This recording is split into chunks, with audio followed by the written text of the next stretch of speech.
झारखंड विधानसभा का मॉनसून सत्र 26 जुलाई से शुरू होगा। इससे पहले आज सर्वदलीय बैठक बुलाई गई है, जिसमें सभी दलों के प्रतिनिधि मौजूद रहेंगे। विधानसभा अध्यक्ष इस बैठक की अध्यक्षता करेंगे। सत्र के सुचारू रूप से चलाने पर इस बैठक में चर्चा होगी। तो सत्र से पहले आज सर्वदलीय बैठक होगी। 26 जुलाई से मॉनसून सत्र की झारखंड में शुरुआत हो रही है और आज सर्वदलीय बैठक बुलाई गई है। सभी दलों के प्रतिनिधि इस बैठक में मौजूद रहेंगे।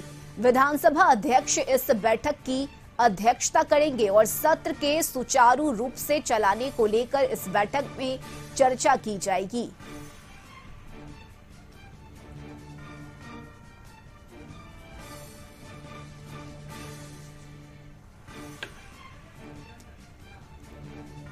विधानसभा अध्यक्ष की अध्यक्षता में यह बैठक होगी। झारखंड में मॉनसून सत्र की शुरुआत हो रही है। 26 जुलाई से मॉनसून सत्र शुरू होगा। इससे पहले आज यह सर्वदलीय बैठक होगी और ज्यादा जानकारी लिए सहयोगी रुचि शर्मा इस वक्त हमारे साथ जुड़ गई है। रुचि, क्या जानकारी मिल रही है? कितनी देर में यह बैठक शुरू होगी?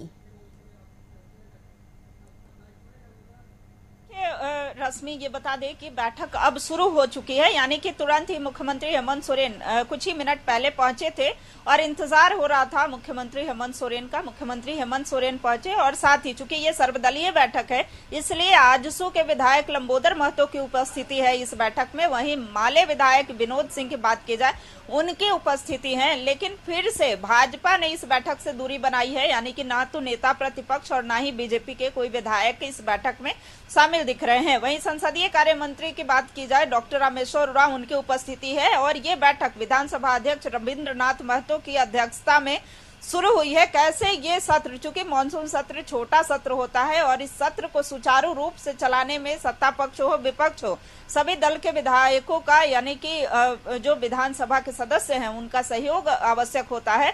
तो ऐसे में ये बैठक काफी महत्वपूर्ण मानी जा रही है और ये बैठक देखिए कुछ ही मिनट पहले जो है वो शुरू हो चुकी है।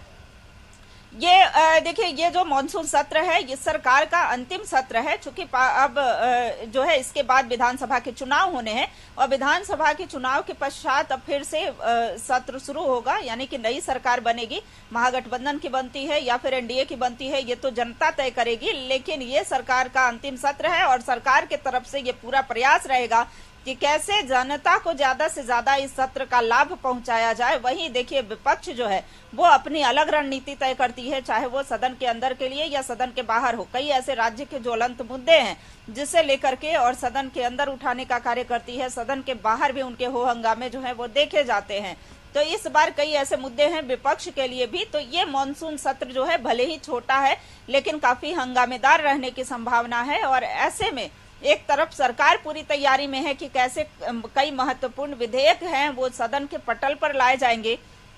कई ऐसे जो कार्य हैं उसका निष्पादन देखिए सदन से दोनों पक्षों की सहमति बना करके उसे आगे बढ़ाया जाए, यानी कि प्रत्येक विधानसभा क्षेत्र से प्रतिनिधि जो हैं वो अपनी अपनी समस्याओं को सदन के पटल पर रखने का कार्य करते हैं। और वहीं देखिए, चूंकि राज्य का ये सबसे बड़ा पंचायत होता है तो इस पंचायत में ज्यादा से ज्यादा जनता की समस्याएं आ सके, इसके लिए विधानसभा अध्यक्ष जो हैं वो बार बार आग्रह भी करते हैं। कई बार यह देखा जाता है कि पक्ष विपक्ष के हंगामे की भेंट जो है ये सदन चढ़ जाता है, यानी कि समय की बर्बादी हो जाती है। तो उनका आग्रह ये रहता है कि सत्ता पक्ष और विपक्ष दोनों का सहयोग रहे, रचनात्मक रवैया रहे, ताकि इसका लाभ जो है वो जनता को मिल सके। जनता की भी नजर इस सदन पर टिकी होती है, राज्य की सबसे बड़ी पंचायत पर टिकी होती है कि उनके लिए कौन कौन से ऐसे महत्वपूर्ण निर्णय हैं, कौन कौन से ऐसे फैसले हैं जो सदन से पास हुए हैं। तो ऐसे में देखना होगा कि इस बार का मानसून सत्र जो है वो कई मायनों में महत्वपूर्ण माना जा रहा है, चूंकि सरकार का ये अंतिम सत्र भी है। जी बिल्कुल रुचि, इस बैठक पर नजर बनाए रखिएगा, अपडेट आपसे लेते रहेंगे, चूंकि बैठक बेहद महत्वपूर्ण है और पिछले दिनों झारखंड में जिस तरह से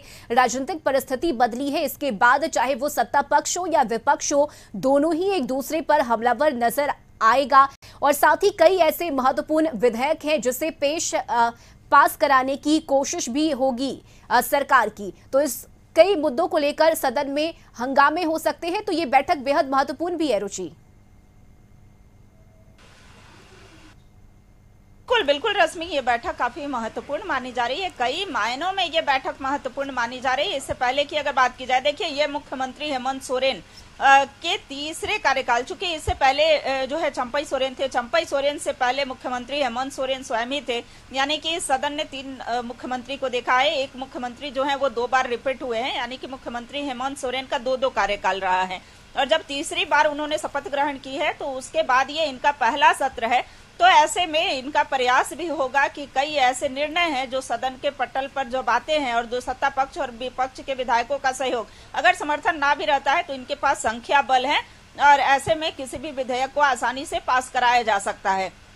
दूसरी बात देखिए, विपक्ष की बात कर लेते हैं, चूंकि विपक्ष की भी रणनीति है।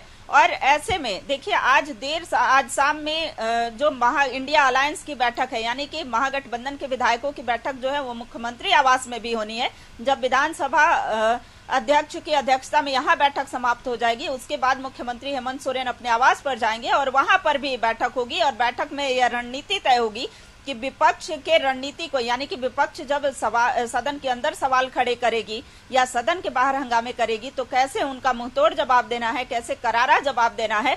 तो इसकी तैयारी देखिए सत्ता पक्ष के तरफ से भी मुकम्मल की जाएगी। दूसरी ओर विपक्ष की भी बैठक होगी विधानसभा मानसून सत्र को लेकर के, और उसमें एक रणनीति कौन कौन से ऐसे मुद्दे हैं जिसे उठाने हैं, खास करके रोजगार का मुद्दा हो, पीजीटी का मुद्दा हो, वहीं स्थानीय नीति का मुद्दा हो। तो कई ऐसे मुद्दों को लेकर के सरकार जो है वो घेरने की इस बार बिल्कुल रुचि, और ये बैठक बेहद महत्वपूर्ण ताकि ये मॉनसून सत्र सुचारू रूप से चल सके, ये कोशिश होगी। विधानसभा अध्यक्ष की भी नजर बनाए रखिएगा रुचि इस बैठक पर। फिलहाल बहुत शुक्रिया आपका तमाम जानकारी के लिए।